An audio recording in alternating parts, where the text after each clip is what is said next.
സ്വകാര്യ ദേവസ്വം പ്രതിനിധികളെയും ട്രസ്റ്റുകളെയും കൊച്ചിൻ ദേവസ്വം ബോർഡിന് കീഴിലെ ക്ഷേത്രങ്ങളിലെ ഉപദേശക സമിതിയിൽ ഉൾപ്പെടുത്താനാവില്ലെന്ന തീരുമാനത്തിനെതിരെ പ്രതിഷേധം. ദേവസ്വം ബോർഡ് പുതുതായി കൊണ്ടുവന്ന തീരുമാനത്തിനെതിരെ മുൻ ഉപദേശക സമിതി അംഗങ്ങളും വിശ്വാസികളുമാണ് എതിർപ്പുമായി മുന്നോട്ട് വരുന്നത്. ജനുവരി 3-ന് ഗസറ്റ് വിജ്ഞാപനത്തിലൂടെയാണ് കൊച്ചിൻ ദേവസ്വം ബോർഡ് പുതിയ ഉത്തരവിറക്കിയത്. കൊച്ചിൻ ദേവസ്വം ബോർഡിന് കീഴിൽ വിവിധ ജില്ലകളിലെ 400-ലേറെ ക്ഷേത്രങ്ങൾക്ക് പുതിയ ഉത്തരവ് ബാധകമാണ്. ക്ഷേത്രോപദേശക സമിതികളിലേക്കുള്ള തെരഞ്ഞെടുപ്പിൽ ഒട്ടേറെ മാനദണ്ഡങ്ങൾ പുതുതായി ഉൾപ്പെടുത്തി കഴിഞ്ഞ മാസമാണ് ഉത്തരവ് ഗസറ്റിലൂടെ വിജ്ഞാപനം ചെയ്തത്. എന്നാൽ സ്വകാര്യ ദേവസ്വങ്ങളെയും ക്ഷേത്ര ട്രസ്റ്റുകളെയും അടക്കം ഒഴിവാക്കി ഉപദേശക സമിതികൾ രൂപീകരിക്കാനുള്ള തീരുമാനത്തിന് പിന്നിൽ മറ്റ് അജണ്ടകളുണ്ടെന്നാണ് ആരോപണം.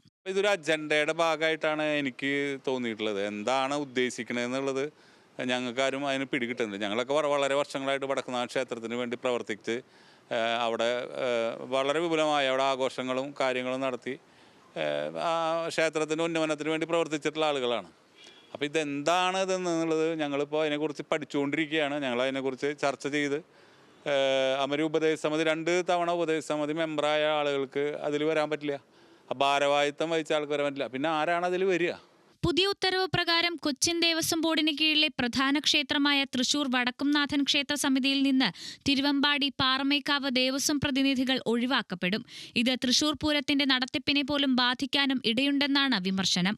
ബോർഡിന് കീഴിലെ വിവിധ ക്ഷേത്രങ്ങളിൽ തീരുമാനം നടപ്പാക്കുമ്പോൾ പ്രധാന ക്ഷേത്ര ഭാരവാഹികളും പൗരപ്രമുഖരും അവഗണിക്കപ്പെടുമെന്നും ഇവർ വാദിക്കുന്നു. ഇവിടെ നിയമല്ലേ, നമ്മൾ രാജ്യത്തൊരു നിയമമുണ്ടല്ലേ, ആ നിയമത്തിനനുസരിച്ചിട്ടല്ലേ നമ്മൾ എല്ലാ കാര്യങ്ങളും തീരുമാനിക്കണ്ടേ. അല്ലാണ്ട് ഒരു അജണ്ടയുടെ ഭാഗമായിട്ട് ഒരു ദേവസ്വത്തിൻ്റെ ഒരു തീരുമാനം അതും 2ാമത്തെ തവണയാണ് ഇപ്പോൾ ഇത് മാറ്റുന്നത്.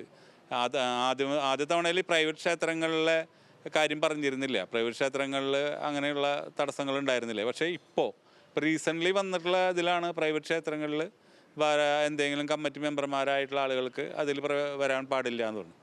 അതേസമയം തീരുമാനം മെച്ചപ്പെട്ട ക്ഷേത്രഭരണം മുൻനിർത്തിയുള്ളതും പുതിയ ആളുകൾക്ക് അവസരം നൽകുന്നത് ലക്ഷ്യമിട്ടുള്ളതുമാണെന്നാണ് കൊച്ചിൻ ദേവസ്വം ബോർഡ് നൽകുന്ന വിശദീകരണം. ഹൈക്കോടതിയുടെ അനുമതിയോടെയാണ് ഉത്തരവ് ഇറക്കിയതെന്നും ഇതുമൂലം ഒരു ക്ഷേത്രങ്ങളിലെയും ആചാരാനുഷ്ഠാനങ്ങളുടെ നടത്തിപ്പിനോ ഭരണത്തിനോ തടസ്സമുണ്ടാകില്ലെന്നും ദേവസ്വം അധികൃതരും ഉദ്യോഗസ്ഥരും വ്യക്തമാക്കുന്നുണ്ട്. ന്യൂസ് മലയാളം, തൃശൂർ.